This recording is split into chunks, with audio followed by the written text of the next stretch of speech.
Iran যুদ্ধের কারণে Hormuz প্রণালীতে জাহাজ চলাচল বন্ধ। বিশ্বের বেশিরভাগ তেল এই পথ দিয়েই যায়। তেলের দাম এখন ব্যারেল প্রতি $112 পৌঁছে গিয়েছে।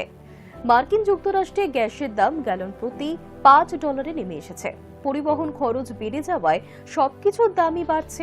কলকাতা সহ ভারতের বেশিরভাগ রাজ্যেই ঝাঁপ বন্ধ হচ্ছে রেস্তোরাঁ, মিষ্টির দোকানগুলি।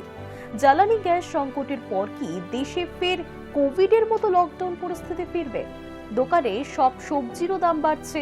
খাদ্য নিরাপত্তা ঝুঁকির মুখে, কারণ খাদ্য উৎপাদনের জন্য প্রয়োজনীয় সার আসে হরমুজ থেকেই। কৃষকদের বেশি দাম দিতে হলে এই সমস্ত সবজির দামও বেড়ে যাওয়ার আশঙ্কা রয়েছে। জ্বালানির তুমুল দাম বৃদ্ধির কারণে বিমান সংস্থাগুলো ফ্লাইট সংখ্যা কমিয়ে দিচ্ছে। ফলে বিমানে ঘোরা ব্যয়বহুল তো হচ্ছেই, সেই সঙ্গে পর্যাপ্ত বিমানও পাওয়া যাচ্ছে না। ইউনাইটেড এয়ারলাইন্স শুধু এই সপ্তাহেই তাদের 5% ফ্লাইট কমিয়ে দিয়েছে। অন্যান্য দেশের বিমান সংস্থাগুলো ফ্লাইট সংখ্যা কমাচ্ছে। বিমান ঘোরা আরো বেশি ব্যয়বহুল এবং অনিয়মিত হয়ে উঠতে চলেছে। সরকার অপ্রয়োজনীয় ভ্রমণ কমাতেও বলছে। কোভিডের সময়ও একই কথা বলা হয়েছিল, শুধু অত্যাবশ্যকীয় প্রয়োজনে বাইরে যাওয়ার নির্দেশ দেওয়া হয়েছিল। শুরু হয়েছে বিশ্বজুড়ে জ্বালানি রেশনিং। অনেক দেশ ইতিমধ্যেই তেল রেশনিং করছে। জাপানে জ্বালানি রেশনিং কার্যকর রয়েছে। জ্বালানি ভাউচার বিতরণ করা হচ্ছে। দক্ষিণ কোরিয়াতেও রেশনিং চলছে। বাংলাদেশ, ফিলিপিন্স এবং শ্রীলঙ্কায় পেট্রোলের জন্য দীর্ঘ লাইনও দেখা যাচ্ছে। অস্ট্রেলীয় সরকার জনগণকে অপ্রয়োজনীয় ভ্রমণ কমাতে আহ্বানও জানাচ্ছে। ভারতের 80% তেল আসে হরমুজ প্রণালী থেকে।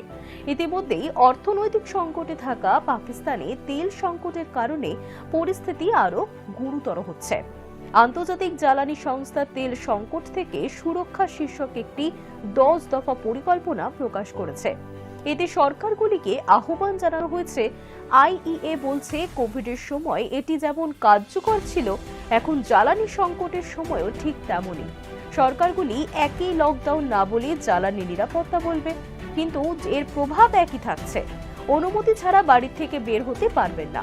কোভিডের সময় সরকার স্বাস্থ্যের নামে লকডাউন জারি করেছিল। এখন জ্বালানির নামেও একই সেই ঘটনা ঘটছে। জাপান, দক্ষিণ কোরিয়া, বাংলাদেশ এবং ফিলিপিন্স ইতিমধ্যেই রেশনিং ব্যবস্থা চালু করে দিয়েছে। মার্কিন যুক্তরাষ্ট্রে গ্যাসের দাম বেড়ে গিয়েছে।